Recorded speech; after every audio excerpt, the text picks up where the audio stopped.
Hello, fellow audio nerds. I'm Steph, and this is Major Hi-Fi. Whenever y'all ask about my favorite sound signature, I always say that I really love a sense of evenness and clarity with a little bit of a bass bump.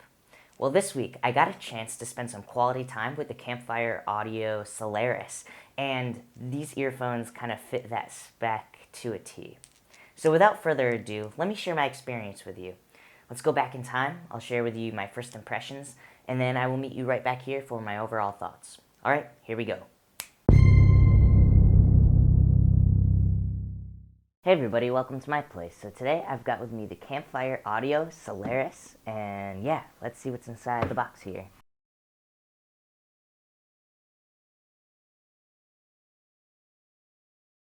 Inside the box, you'll see there are a plethora of ear tips.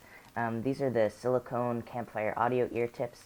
There's also a little cleaning tool inside this one. Campfire Audio marshmallow tips, the foam tips, if you will. A bunch of Final Audio E-style tips. Campfire Audio lapel pin, some documentation. It's really beautiful. This is a leather carrying case. It zips up. Really soft and nice on the inside. The super Litz cable here, and then of course the earpieces themselves. Alright, so looking at the Solaris here, you'll notice, wow, the earpieces themselves are gorgeous looking, and they definitely venture a bit from the sort of classic machine-like look of the other Campfire Audio models. These ones have a bit more curviness to them.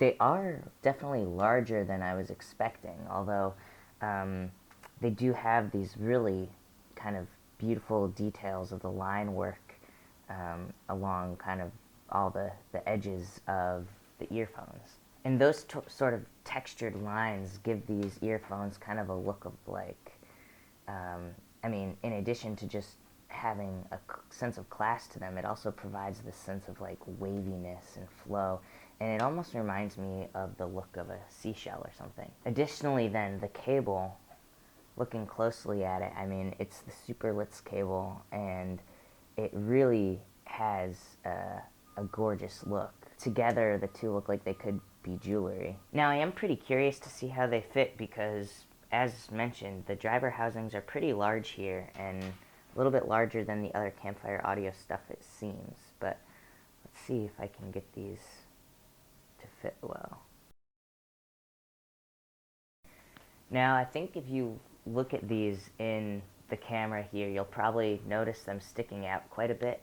I am getting a nice seal with the foam tips, but my ears are pretty small, so it doesn't feel like super secure, but really the thing that's providing a lot of security is the seal I'm getting from these foam tips. So I bet if I tried with the silicone tips it might not be as successful, but if you have larger ears, then these probably would have a easier time fitting in there. That said, yeah, once the seal is in, like, it feels like these are in my ears, and it's blocking out a lot of outside sound. Definitely quite noise isolating. Feels like I have earplugs in. So I do want to share some of the features of these earphones so that you kind of have a better understanding of kind of what they're doing. So in total, there are 4 drivers with these. There are 2 drivers dedicated to the high frequencies. These are balanced armature drivers, and then paired with the TAEC, and I'll talk about that in a minute, it kind of helps give the high frequencies more extension, without being harsh. So we'll see how it actually sounds, of course, but that is what Campfire Audio's sort of goal was. Next, there is a dedicated balanced armature driver for the middle frequencies, and then lastly, there's a dedicated dynamic driver for the middle frequencies and the low frequencies. And then that paired with the polarity tuned chamber, which I'll talk again about, kind of helps give this sort of like extra bigness and punch to the low end. So yeah, of course, we'll see how it sounds. So both the tuned acoustic expansion chamber and the polarity tuned chamber are basically, they optimize the space inside of the driver housing so that there's extra space kind of in front of and for the polarity polarity tune chamber in front of and behind the drivers. And this sort of lets the driver move more fully, and it can kind of create like more, for the low end, just like a bigger kind of sound, and then for the high end, more extension in the highs. So all of these mixed with then the Super Litz cable. The Super Litz cable has 4 silver-coated copper wires in here, kind of braided together, and the idea is that, you know, it's a low impedance cable, low noise floor, and I really enjoy the cables that come with Campfire audio earphones, like the other models in particular. I haven't tried the Super Litz, but I've tried the Litz cable that comes with, for example, the Andromeda and the Vega. They sound amazing, and they're actually some of my favorite sounding cables out there, so I am really excited to give these a listen. So yeah, let's see how these babies sound. Okay, yeah, I was just listening to the song I'm Callin' by Tennis, and I really like the sound of the kick drum with these earphones. There's definitely a little bit of a sense of subbiness to the kick. There's a lot of spaciousness around the kick, and it just comes through in a really punchy way. I felt like I could really hear the full sustain of it, and it also sort of seemed to like kind of groove and move a little bit, especially then with the low, mid, rich bass guitar. The two together have a sense of bigness, but also work really well together. They don't step on each other's toes.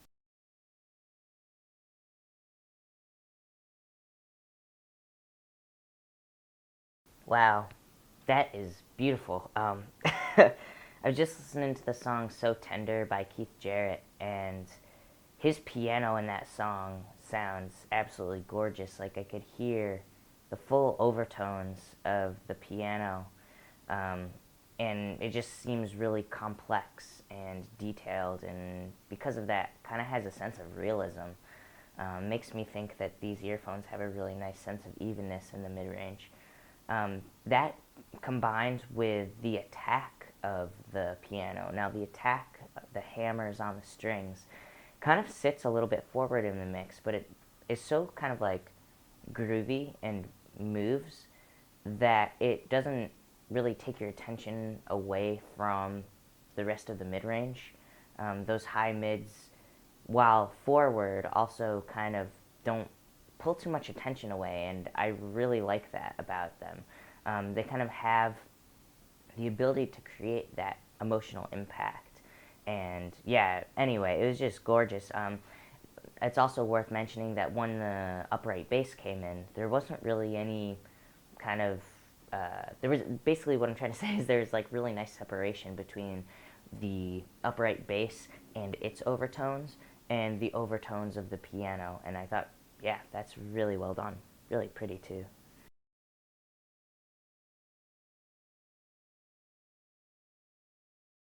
Wow.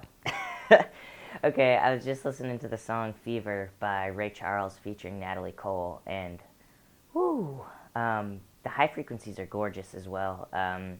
The finger snaps and the bongos or the hand drums, whatever they are, in the song, definitely kind of sit forward a little bit. They have a light sense of texture and definitely a sense of realism to them.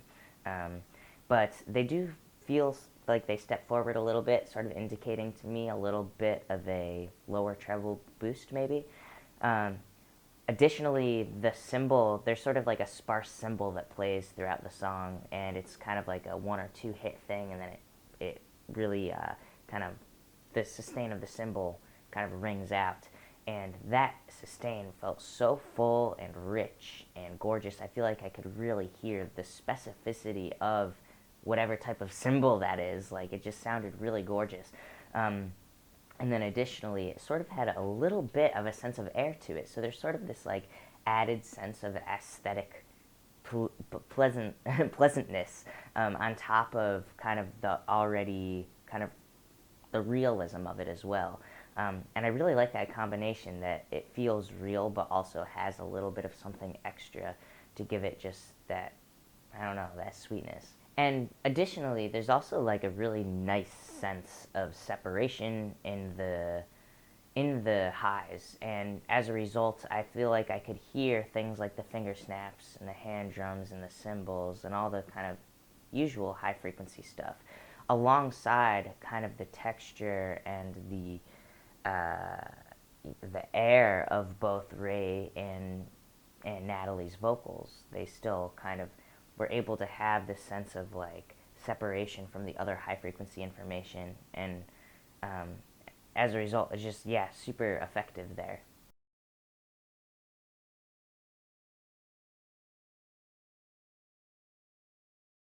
Wow, already this, I like these earphones a lot already. I was just listening to the song Slow Burn by Casey Musgraves, and the song kind of opens up with the acoustic guitar and her vocal. Now, when she sings, she has kind of, it's, her vocals mixed pretty brightly, and so it sits, really nice and tall in the vertical domain, and definitely forward in space. It's very intimate sounding. In between her words, I could really hear the sustain of the reverb going on, which I could hear way better than I usually can with other things. And additionally, then when the banjo enters on sort of panned off to the right, there's such a nice contrast between the intimacy of her vocal and then the banjo, which sits a little bit further back in space. It sort of indicates the sense of like nuance and the sense of depth.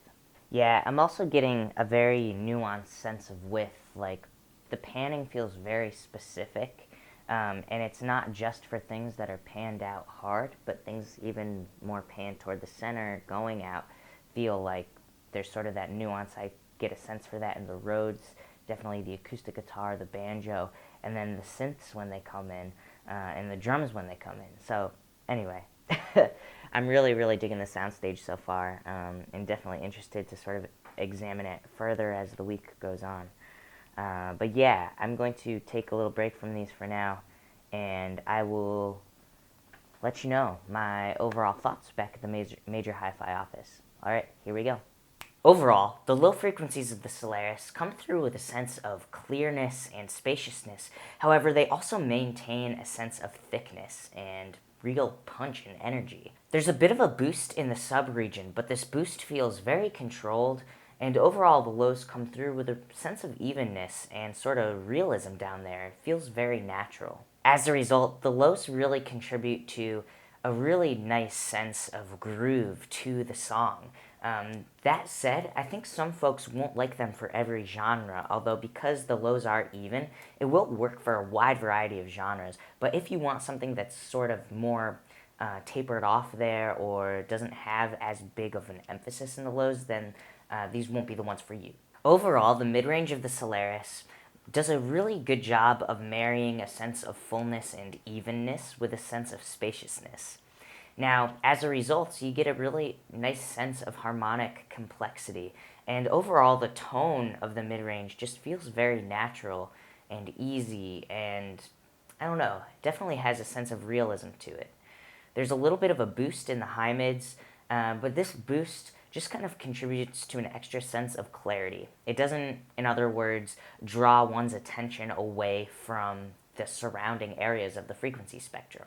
Overall, the high frequencies of the Solaris are complex and revealing. There's a light broad cut in the upper treble, and as a result, textures sort of sit slightly quieter in the mix than usual. However, they also come through with a sense of realism still, and a sense of evenness. Additionally, there is a little bit of a boost in the upper octave, and as a result, this sort of provides a sense of like glistening air. However, that air isn't so boosted that it draws your attention away from the complexity of the highs. In fact, to me, it's done in a very aesthetically pleasing way, and it's done in a subtle and tasteful way as well. Overall, the soundstage of the Solaris feels very nuanced across all three sort of dimensions. The sense of height definitely benefits from the low frequency extension and the high frequency extension. And additionally, the sense of width feels very nuanced because I can really feel, even for instruments that aren't panned all the way out to the sides completely, I can really get a sense for sort of the nuance, that gradation from hard panned all the way through center. Lastly, the sense of depth does a really good job, and something I really love about these earphones is how well they reveal reverbs and room mics in a very sort of clear, and perhaps it's also due to this, low noise floor cable. But anyway, reverbs sound really great and are extra detailed. Overall, I really loved the sound signature of the Campfire Audio Solaris, and I think a lot of you will too. If you want something that isn't as thick in the low end, then these won't be the ones for you. But if you do enjoy that little bit of a bump, I think you'll really, really like these.